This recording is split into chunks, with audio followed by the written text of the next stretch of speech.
Bueno, Joan Cresporentzat izan da munduko txapelketa hontan lehen jaitsiera, lehiaketan sartu eta gainera, jaitsiera kontrolatuarekin, jaitsiera ona, finalerdirako txartela lortuta Joan, nik uste hasiera ona, eman diozula munduko txapelketa honi.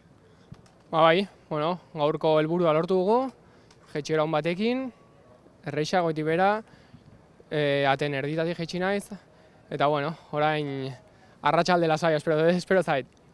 Hemendik aurrera finalerdiko horretan pentsatzen hastea, ibilbide aldatzeko uneare iritsiko da, hori ondo aztertu, finalerdiko horretan zentratu, eta alba da final nagusirako txartela lortzea, ez? Hori ere seguru hor dagoela buruan, ez? Bai, orainik ez dut ikusi biharko zirkuita, baina behin ikusita estrategia planteatzen hasi beharko gera, eta nola lortu dezakegun ahalik eta emaitzeko berena. Venga, sorte hon egun hauetan. Mila esker.